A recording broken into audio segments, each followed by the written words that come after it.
This has been a very productive and positive visit. I look forward to working with President Xi and Premier Li. I have welcomed President Xi's proposal to hold regular summits to realize our vision for the relationship. We have agreed to create a high-level task force to develop a strategic roadmap to expand economic relations. We are committed to set a new direction between the two largest Asian countries. We both reiterated our strong commitment to make all efforts to maintain peace and tranquility in the border region. मुझे भी आज Shanghai की धरती पर मेरे सामने लघु हिंदुस्तान है। भारत का हर कोना यहां मौजूद है।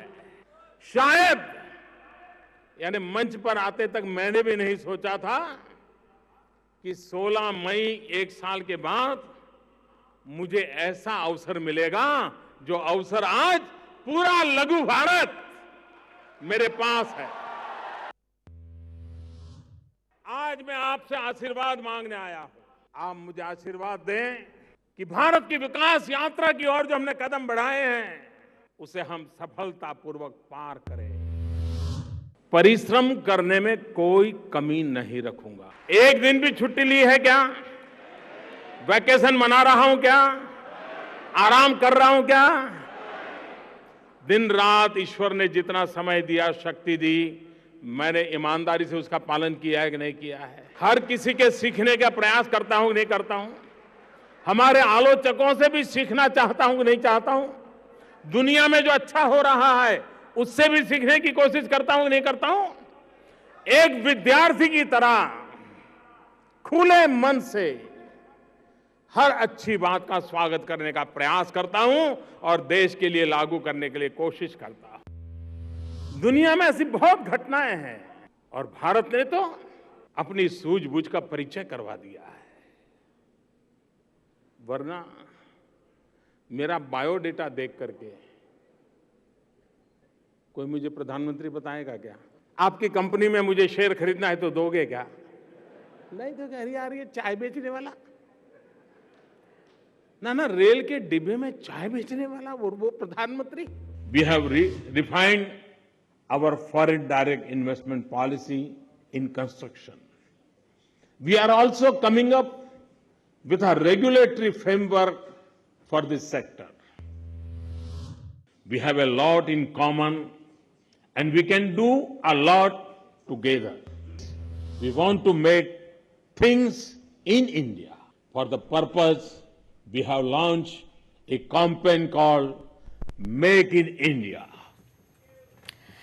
तो नरेंद्र मोदी का 3 दिनों का चीन दौरा अब खत्म हो चुका है। चीन से वो मंगोलिया के लिए रवाना हो चुके हैं, लेकिन इन 3 दिनों के दौरान जो इतिहास गढ़ा गया है, जो इबारत लिखी गई है, उसके काफी अहम मायने निकाले जा रहे हैं। इन 3 दिनों के दौरान में दोनों देशों के बीच में 24 अहम समझौते हुए, साथ ही साथ खास कंपनियों के साथ 21 अहम समझौते भी हुए हैं।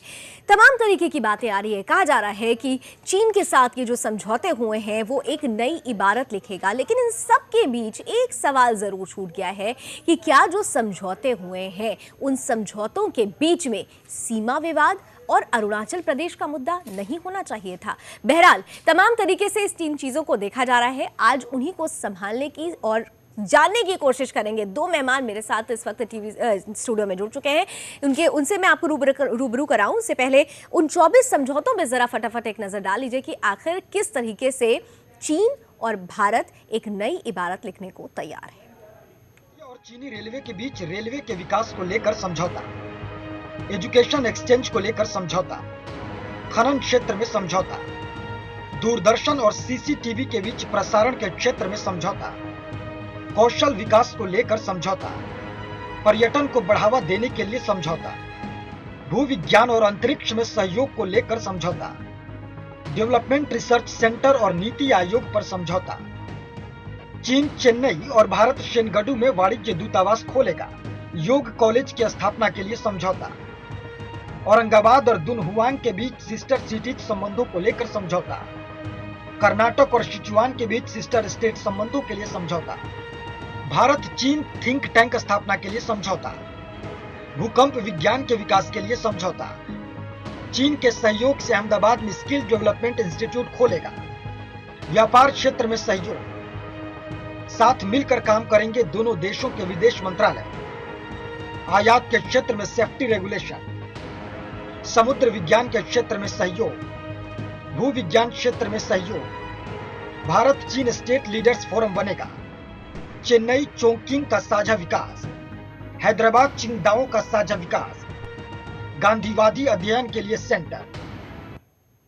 तो 24 अहम समझौते करार हो चुका है। 1962 के चीन और अब के चीन में संबंधों में कितना अंतर आया है, इसी को समझने और जानने की कोशिश करते हैं। आपके साथ मैं लावनी हूं, मेरे साथ दो मेहमान जुड़ चुके हैं, स्वागत कर रही हूं। इस वक्त स्टूडियो में मेरे पैनल में मौजूद हैं जाने माने वरिष्ठ पत्रकार मनोहर मनोज जी, बहुत बहुत स्वागत। और साथ ही साथ बीजेपी से मेरे साथ जुड़ रहे हैं संदीप दुबे जी, बहुत बहुत स्वागत। मनोहर जी, शुरुआत आपसे ही, एक पत्रकार की नजर से, आप वरिष्ठ पत्रकार हैं, इस दौरे को कितना सफल मान रहे हैं आप? देखिए, कोई भी दौरा होता है तो वो कहीं ना कहीं जो पहले से स्थितियां मौजूद हैं उसमें कुछ नया एडिशन ही होता है। अगर फॉरेन डिप्लोमेसी की बात करें तो नरेंद्र मोदी के पिछले 1 साल के कार्यकाल का सबसे देदीप्यमान अगर कोई कार्य नज़र आता है तो वो विदेश क्षेत्रों पर ही आता है। जब उन्होंने जो तमाम यात्राएं की उन पर यह भी टैग लगा कि वह एक टूरिस्ट प्राइम मिनिस्टर हैं और वो कभी जब भारत आते हैं तो एक तरह से वो भारत के दौरे के लिए आते हैं। बहरहाल, हो सकता है कि नरेंद्र मोदी की एक निजी इच्छा हो कि वह एक प्रधानमंत्री के रूप में अपनी फॉरेन डिप्लोमेसी को लेकर के जो उनकी सोच है या जो उनका विजन है या उनकी जो प्रतिभा है उसे वो खोलें, और उन्हें ये अवसर मिला और उन्होंने तमाम यात्राओं में इस बात को जाहिर किया। और कुल मिला जुला करके भारत के हित के लिए जो भारतवासी जो बाहर में रहते हैं या विदेशी संबंधों का भारत के आर्थिक विकास में कैसे नए सिरे से उसका उपयोग किया जाए, ये इबारत लिखने का काम नरेंद्र मोदी ने जरूर किया है। और तमाम यात्राओं में चीन यात्रा भी जो है, तमाम यात्राओं में चीन यात्रा भी एक नई कड़ी मानी जा सकती है। परंतु मैं ये कहना चाहूँगा कि चीन की जो यात्रा है नरेंद्र मोदी की, ये सबसे बड़ी और सबसे चुनौती भरी यात्रा रही है, क्योंकि चीन के साथ आपको मालूम है कि ऐतिहासिक सीमा विवाद है। चीन को भारत पर विश्वास नहीं है, भारत को चीन पर विश्वास नहीं है।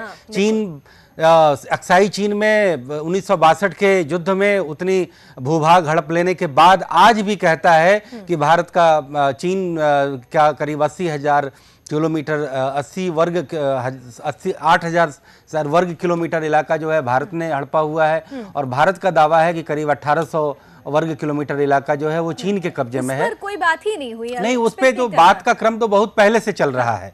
उस चीज को अभी तत्काल विराम किया गया है। लेकिन जिस चीज को चीन ने भी तवज्जो दी कि हम ज्यादा टसल नहीं करेंगे, केवल जो है without going on the war field, हम बराबर दबाव बनाएंगे भारत पर कि हमारा अरुणाचल में और हमारा जो है कश्मीर के उस इलाके में जो है हमारा लद्दाख के उस इलाके में हमारा भूभाग भारत के कब्जे में है। चीन ये सोचता है कि जो वह दुनिया में अपने लिए जो इकोनॉमिक डेवलपमेंट को और एक्सपोर्ट प्रमोशन को वो बहुत बड़ा अस्त्र मानता है, अपनी चीन की सामरिक शक्ति को बढ़ाने के लिए, चीन की राजनीतिक शक्ति को बढ़ाने के लिए और चीन की आर्थिक शक्ति को बढ़ाने के लिए, तो भारत को वो एक बहुत बड़ा साझेदार मानता है। लेकिन जो आपने सवाल किया, तो मेरा ये कहना है कि नरेंद्र मोदी हालांकि पहले भी कह चुके हैं कि चीन का भारत पर ट्रेड सरप्लस होना घोर चिंता की बात है। आज इंडिया का चीन सबसे बड़ा ट्रेडिंग पार्टनर है, लेकिन आप केवल एक्सपोर्ट करते हैं चीन को $14 अरब और इंपोर्ट करते हैं करीब $55 अरब।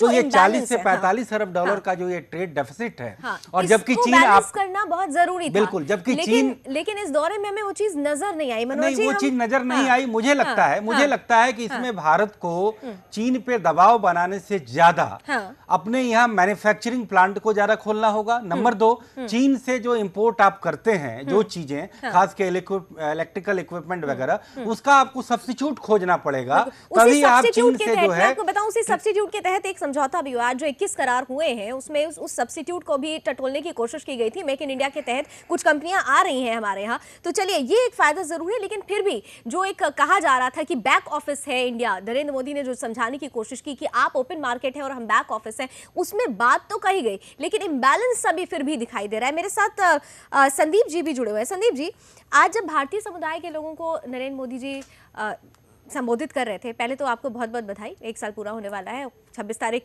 की डेट से पहले 16 तारीख का आज वो ऐतिहासिक दिन है, आप लोगों ने जीत हासिल की थी। तो उन्होंने कहा कि दुख भरे दिन बीते रे भैया, वो वहां पर ये बात कह रहे हैं और यहाँ पर पेट्रोल और डीजल के दाम लगातार बढ़ते ही जा रहे हैं। हमें भारत को, अपने देश को अगर समृद्ध करना है तो उसकी तुलना जीडीपी से होती है। मेरे पास एक आज बड़ा अच्छा सर्वे है, मैं उसका जिक्र करते हुए उस बात को शुरू करूंगा। मैं आपके सर सवाल का जीडीपी की बात नहीं, इससे जोड़ना बहुत जरूरी, बेहतर जरूरी है। लेकिन आम आदमी की जब बात आती है, मेरी बात तो जरा सुन लीजिए। हम जब चाइना के मुद्दे बात है तो मुझे बोल देने दीजिए। देखिए हमारे पास जो है वो डाटा वो है विश्व बैंक गोल्डन सैक्स का, जिसमें ये कहता है, अनुमान लगाया है कि 2050 तक चीन विश्व की सबसे बड़ी ताकत हो जाएगी, अमेरिका दूसरे नंबर पे होगा और भारत तीसरे नंबर पे होगा। और आज की डेट में भारत का स्थान 10वें नंबर पे है। उसकी जीडीपी 1.84 खरब डॉलर पे है। तो हम जो तरक्की के आधार में विश्व के जो देश हैं, भारत को ये आयाम से सोचते हैं कि भारत में विकास की ढेर सारी संभावनाएं हैं, यहाँ व्यवसायिक प्रतिद्वंदिता कम है और हम बहुत अच्छा भारत को और बाजार विकसित कर सकते हैं। हमारे भारत के प्रधानमंत्री जी जो आज जो भी लोग कुछ भी आलोचना कर रहे हैं, लेकिन जो हमने चाइना के साथ या और भी मुल्कों के साथ, हमने अपने पड़ोसी देशों के साथ या विश्व के सभी मुल्कों के साथ, हमने सबको एक परिवार के रूप में देखा है। और उन परिवार से क्या अपने देश को फायदा हो सकता है, उन परिवार से हम अपने राष्ट्र को कौन सी मजबूती दे सकते हैं, एक आंकड़ा मैं भी आपको बताती हूँ। आप निश्चित रूप से आप लोग तैयारी करके आते हैं, कुछ तैयारियां हम लोगों की तरफ से भी होती हैं।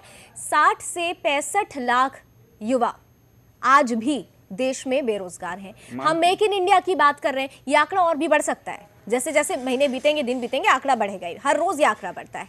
मेक इन इंडिया की हम बात तो कर रहे हैं, लेकिन क्या हमें नहीं लगता कि हम अपने देश में कुछ ऐसा स्ट्रैटेजिकल फॉर्मेशन करें कि एक तरफ जो हम जिन योजनाओं की बात करें वो योजनाएं भी शुरू हो और ये जो इम्बैलेंस है ये भी खत्म हो। क्योंकि आप खुद देखिए कि हम बात तो कर रहे हैं कि रोजगार बढ़ेगा, तमाम चीजें होंगे, लेकिन महंगाई भी बढ़ रही है, बेरोजगारी भी उसी दर से बढ़ रही है। ये भी एक चिंता का विषय है। देखिए ये तो सरकारें समझ रही हैं सारी बातों को, इससे आप कोई भी सरकारें पल्ला नहीं झाड़ सकती। लेकिन जो सबसे महत्वपूर्ण बात है, देखिए जो युवा है हमारे यहाँ, अब ये देखना होगा कि हमारी जो जनसंख्या वो हमारे लिए वरदान है या अभिशाप है। तो हमें अपनी जनसंख्या को वरदान बनाने के लिए उसे कौशलपूर्ण शिक्षा देनी जरूरी है। और जब तक हम उसे कुशल और हम बना नहीं देते और उसके अंदर जो क्वालिटीज हैं उसको डेवलप नहीं कर सकते, और या दूसरे राष्ट्रों के मुकाबले हमारे यहाँ के लोग और अधिक तत्पर नहीं हो सकते कि हम अच्छा से अच्छा काम करें, और उनकी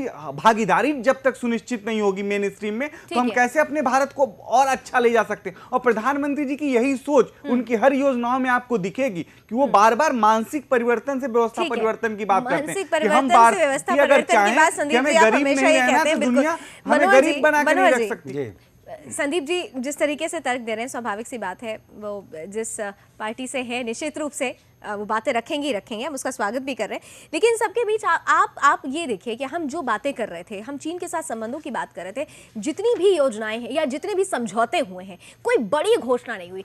आज भी आपने भी समझाने की कोशिश की, जिस सीमा विवाद की हम बात कर रहे हैं, जब यहाँ से प्रधानमंत्री जा रहे थे तो सबसे बड़ा और अहम मुद्दा इसी की ही माना जा रहा था।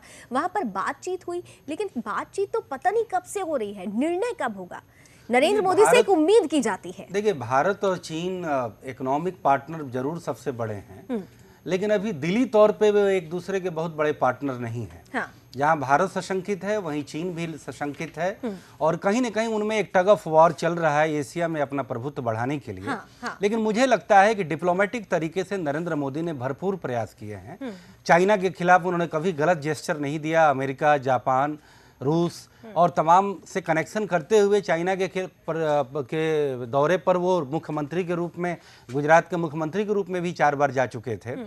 गुजरात एक डेवलपिंग स्टेट था और कहीं ना कहीं एक चाइना का कल्चर मैन्युफैक्चरिंग फील्ड में वहाँ भी दिखाई देता है।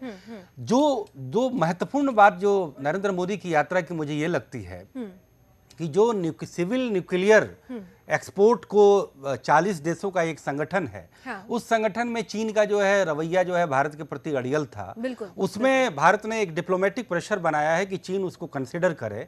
और दूसरा ये जो सिक्योरिटी काउंसिल के परमानेंट मेंबर बनने के लिए भारत की लगातार मुहिम चल रही है, हाँ। और उसमें चीन ऐसा एक अकेला देश है उसके मेंबर्स में जो वीटो पावर भारत के खिलाफ लगाता रहा है। तो लेकिन नरेंद्र मोदी ने ये प्रेशर इस यात्रा में डलवाया है कि भारत को वह एक साझेदार माने, ट्रस्ट करे और सिक्योरिटी काउंसिल के मेंबर के रूप में जो है आप अपना समर्थन दे।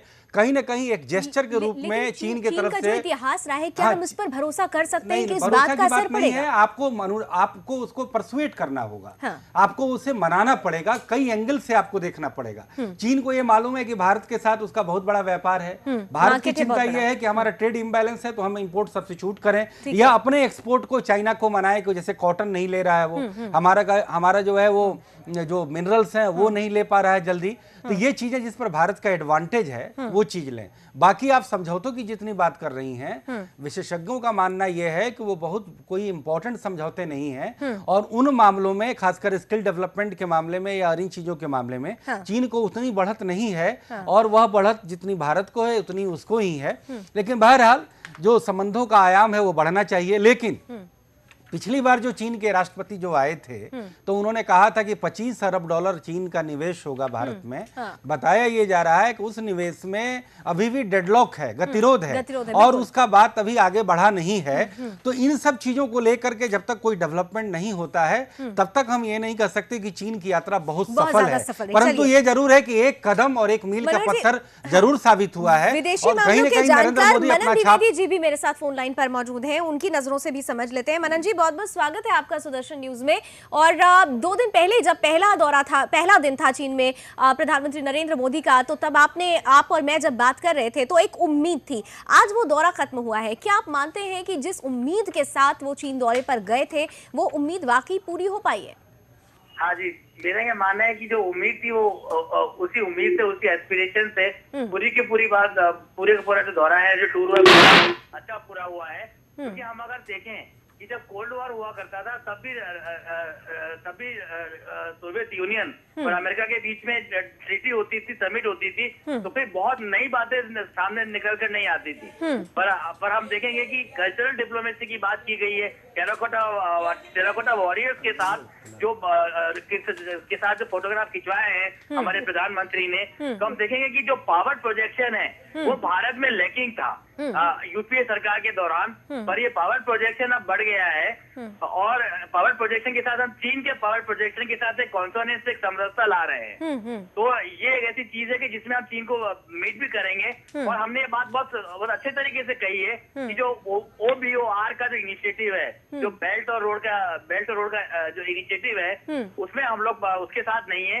पर सेलेक्टिव जो प्रोजेक्ट्स है, उन सेलेक्टिव प्रोजेक्ट से हम OBR की भी कुछ 20-30-40% बातों को मानेंगे। चलिए मनन जी, आप मेरे साथ बने रहिए। मेरे साथ स्टूडियो में 2 मेहमान भी बने हुए हैं। बीजेपी से संदीप दुबे जी हैं और मनोहर मनोज जी, जाने माने पॉलिटिकल एक्सपर्ट, भी मेरे साथ बने हुए हैं। संदीप जी, आप जिस तरीके से चीज़ों को समझा रहे थे और आपने खुद देखा कि हमारे वरिष्ठ पत्रकार भी हमारे साथ मनोहर जी भी हैं और विदेशी मामलों के जानकार मनन जी भी हैं।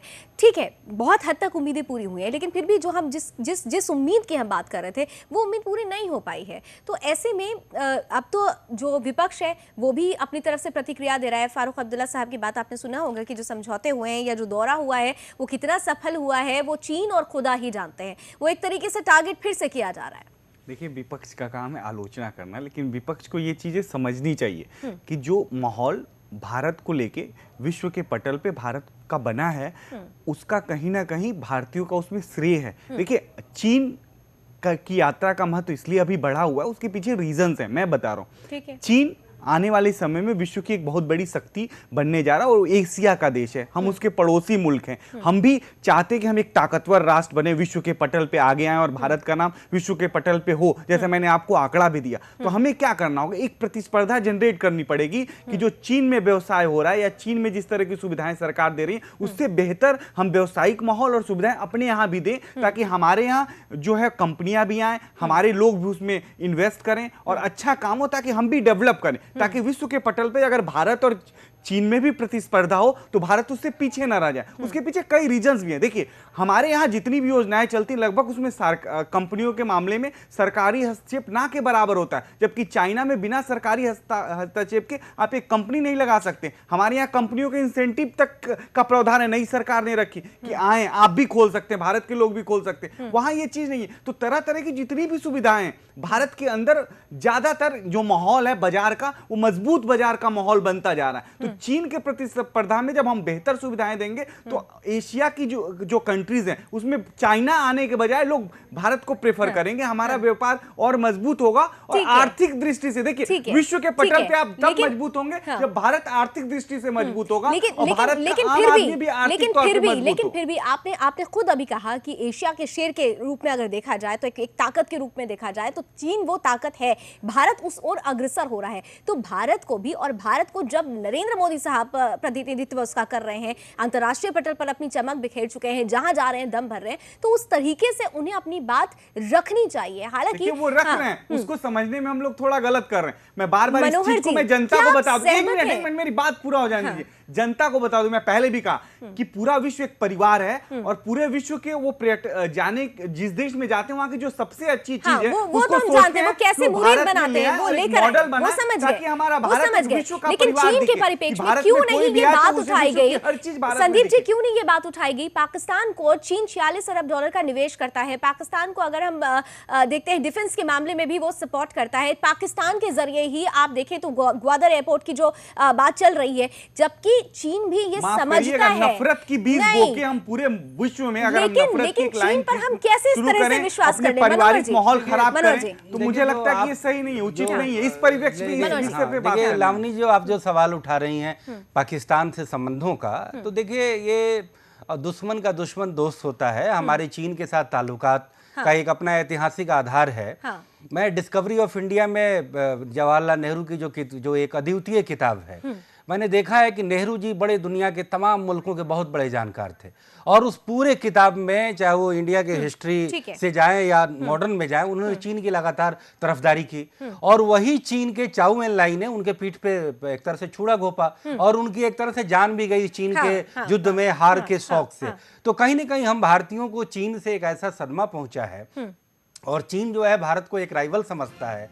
देश का कॉम्युनल आधार पे डिवीजन हुआ, पाकिस्तान से चीन की दोस्ती बढ़ी और तो इस तरीके से अभी दुनिया का जो टोटल जो इक्वेशन जो है, अमेरिका यूनिपोलर वर्ल्ड है, अमेरिका उसका अगुआ नेता है, तो एक तरह से इंडिया, चाइना, अमेरिका, पाकिस्तान इन सबको लेकर के तो भारत को कहीं ना कहीं इसी में एक रास्ता निकालना होगा और उस रास्ते की ओर नरेंद्र मोदी मेरे हिसाब से काम कर रहे हैं। चलिए, रास्ते की ओर नरेंद्र मोदी जी काम कर रहे हैं और हम भी उम्मीद करते हैं कि रास्ते से निकलकर मंजिल तक भी पहुंचा जाए। बहुत बहुत शुक्रिया आप तीनों मेहमानों का मेरे साथ जुड़ने के लिए। मनन जी आपका भी बहुत बहुत शुक्रिया, संदीप जी और मनोहर जी आपका भी बहुत बहुत शुक्रिया। वक्त कम है, सब में इस चर्चा को यह खत्म करना होगा इस उम्मीद के साथ, जैसा कि मनोहर जी ने भी कहा कि रास्ते पे निकल पड़े हो और मंजिल तक भी नरेंद्र मोदी जी हमारे देश को जरूर पहुंचा देंगे। बहरहाल बात मुद्दे की मैं आज बस इतना ही, फिर हाजिर होंगे एक नए मुद्दे के साथ।